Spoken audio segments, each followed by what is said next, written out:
Bienvenue sur Africa 24 dans cette nouvelle édition du 12-15 au sommaire de l'actualité. Le Rassemblement des Républicains partis au pouvoir en Côte d'Ivoire organise son 3e congrès ordinaire à Abidjan les 9 et 10 septembre. Un rendez-vous important qui doit marquer le retour du président Alassane Ouattara à la tête du parti. Légère reprise de l'économie camerounaise en 2018, le Fonds monétaire international revoit la hausse ses prévisions de croissance à un taux de 4,2% en 2018. Et au Bénin, la musique Tchan Koumé a trouvé son ambassadeur en la personne de Béchoué. À travers ses compositions, le musicien s'emploie à valoriser ses sonorités. Le RDR, Rassemblement des Républicains partis au pouvoir en Côte d'Ivoire, organise son 3e congrès ordinaire les 9 et 10 septembre à Abidjan. Ce rendez-vous s'annonce crucial pour le parti du chef de l'État Alassane Ouattara. Il sera en effet marqué par l'élection du président du parti, mais également il sera question de ressouder les liens entre les dirigeants et les militants du RDR. Reportage d'Olivier Conin. Un RDR nouveau pour rassembler toute la Côte d'Ivoire. C'est le mot d'ordre au RDR, Rassemblement des Républicains, à quelques jours de son 3e congrès ordinaire. Les cadres du parti sillonnent le pays depuis quelques semaines pour remobiliser les militants et écouter leurs aspirations. Les dirigeants du parti sont conscients que certains militants sont démobilisés. L'arrivée de leur parti au pouvoir, avec l'élection du président Alassane Ouattara en 2010, n'a pas tenu toutes les promesses des années passées dans l'opposition. La direction du parti entend mettre les aspirations des militants au cœur de ce congrès très attendu. Eux qui ont bravé tous les obstacles pour que nous soyons aujourd'hui au pouvoir. C'est encore avec eux parce que les nouveaux défis qui se présentent à nous sont encore nombreux. Dans un RDR nouveau, rassemblé, solidaire, vous les militants et militantes et sympathisants du RDR, nous sommes des hommes qui au quotidien devons braver nos difficultés, mais devons partager aussi nos amours, nos joies. C'est donc ce RDR de solidarité, ce RDR fort concurrent que nous devons construire ensemble. Créé en 1994, le RDR est arrivé au pouvoir en 2010 grâce à l'alliance avec le PDCI, Parti démocratique de Côte d'Ivoire, au sein du RHDP, Rassemblement des oufouettistes pour la démocratie et la paix.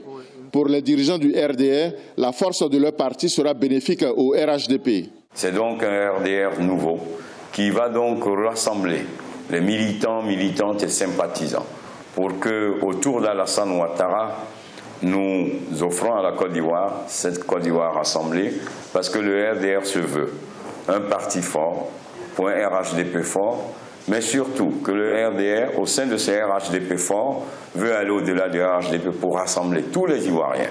65 000 militants sont attendus au 3e congrès du RDR les 9 et 10 septembre à Abidjan. Le moment fort du congrès sera le retour du président Alassane Ouattara à la tête du parti. Un plébiscite annoncé qui doit sonner le réveil du RDR, désormais à l'écoute de ses militants.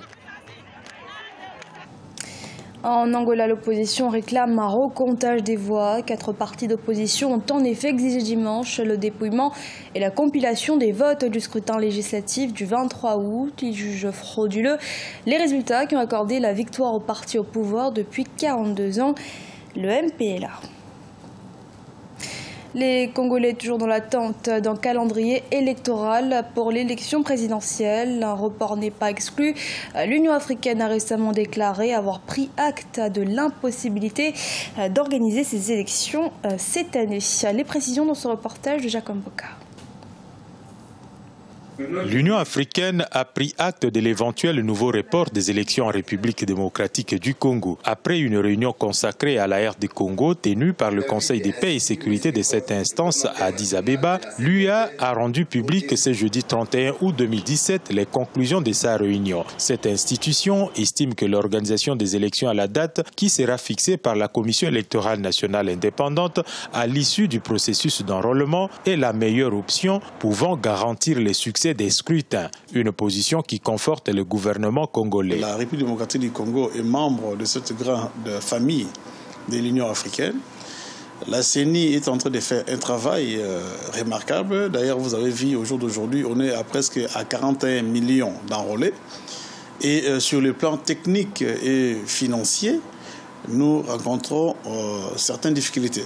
C'est pourquoi on est en train d'envisager, donc ce n'est pas encore rendu officiel, mais on est en train d'envisager si il le faut pousser un peu les élections l'année prochaine. Si la position de l'Union africaine conforte le pouvoir en place, elle suscite plutôt colère et indignation du côté de l'opposition et de la société civile pro-opposition. Celle-ci exige la publication du calendrier électoral pour la tenue de la présidentielle en décembre, conformément à l'accord de la Saint-Sylvestre. L'institution Union africaine n'a pas pris en compte les attentes et les aspirations des peuples congolais qui souhaitent et qui veulent à tout prix à ce que d'ici le 31 décembre 2017, qu'ils puissent avoir un autre président qui doit remplacer le président Joseph Kabila.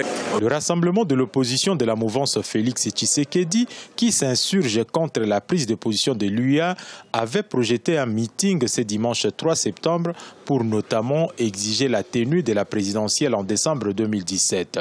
Un meeting non autorisé par le gouverneur de la ville qui a évoqué une demande similaire sollicitée par l'autre aile du rassemblement, dirigée par Olenga Nkoy, président du Conseil national des suivis des accords.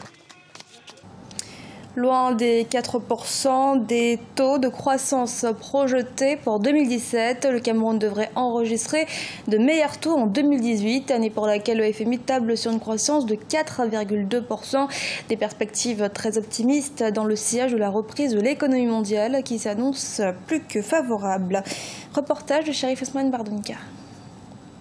Au Cameroun, les perspectives économiques pour 2018 sont positives, bien qu'elles soient exposées à des risques de dégradation. Selon l'OFMI, le Fonds monétaire international, la croissance devrait rebondir à 4,2% environ en raison de la mise en production de la nouvelle plateforme offshore de gaz naturel. À moyen terme, la croissance devrait continuer de s'accélérer progressivement à 5% à mesure que de grands projets d'infrastructure soient achevés. La croissance passerait donc de 3,7% en 2017 à 4,2%. Justifié donc par ce que nous venons de dire, la rentrée en exploitation d'une plateforme gazière dans le sud du Cameroun, la rentrée en exploitation également de certains projets d'infrastructure dont l'exploitation a commencé, la construction à tout le moins a commencé depuis pratiquement 4-5 ans. En 2017, la croissance économique du Cameroun devrait continuer de ralentir pour s'établir légèrement en deçà de la projection initiale de 4%, principalement à cause de la baisse continue de la production pétrolière. La croissance hors pétrole, cependant, va profiter de la vigueur de la production industrielle grâce à l'amélioration de l'offre d'énergie et de la bonne tenue du secteur primaire. Et pour une stabilisation ou tout au mieux un rebond continu de la croissance, l'on mise sur l'industrialisation du pays. On ne peut pas envisager une croissance à 2 chiffres sans une véritable industrialisation. Donc tant que le Cameroun ne peut pas s'industrialiser, ne peut pas avoir des industries, à tout le moins un secteur de transformation assez développé, envisager une croissance à 2 chiffres serait une vue de l'esprit. Ce n'est pas possible. Depuis 2002, le Cameroun a entrepris la réalisation des grands projets structurants. Au cours des 2 prochaines années, le gouvernement camerounais entend accélérer la construction des infrastructures routières et hydroélectriques pour propulser la croissance économique. Au Bénin, l'artiste musicien Gbetcheouf est pour beaucoup considéré comme le nouvel ambassadeur de la musique tchankoumé, un genre qui puise ses sonorités dans la musique traditionnelle béninoise à travers son groupe musical et ses chansons inspirées du quotidien. L'artiste répand cette sonorité du centre du Bénin. Reportage Leftiono est commenté par Siamno Victoria CG. Au Bénin, l'artiste de la musique traditionnelle Gbetcheou promeut le rythme musical tchankoumé. Dekossi Florent alias Gbetcheou a été bercé depuis son enfance par le rythme traditionnel tchankoumé de sa commune Savalo. En effet, cette sonorité traditionnelle a vu le jour grâce à Feu Adisso et relayée au fil des années par le chanteur traditionnel Feu Alokon. Suivant les traces des pionniers, Gbetcheou a décidé aussi de faire carrière dans la musique traditionnelle en revalorisant ce rythme depuis 1992. Il apporte une touche particulière à la musique à travers des instruments comme la calebasse. À travers mes chansons, je parle des faits sociaux, des difficultés de la vie active. Je porte les messages d'amour, de fraternité et de paix. Je suis un artiste engagé et ancré dans la tradition et nos cultures ancestrales.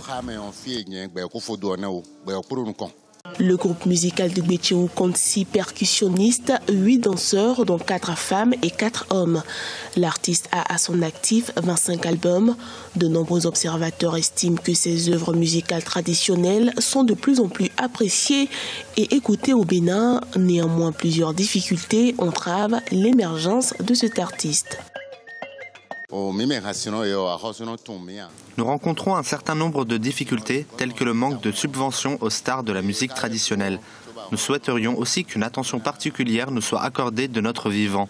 Cela nous permettrait de mettre davantage en lumière les richesses culturelles du pays dans le monde.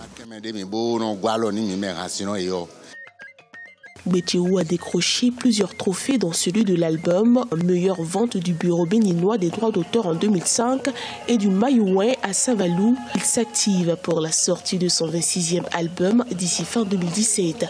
Il prévoit également une tournée dans la sous-région afin de révéler davantage ce rythme traditionnel de son pays, le Bénin. Nous allons accueillir donc... Ce journal a été réalisé par l'ensemble de la rédaction. Merci de l'avoir suivi. Restez sur Africa 24 pour un nouveau rendez-vous de l'actualité.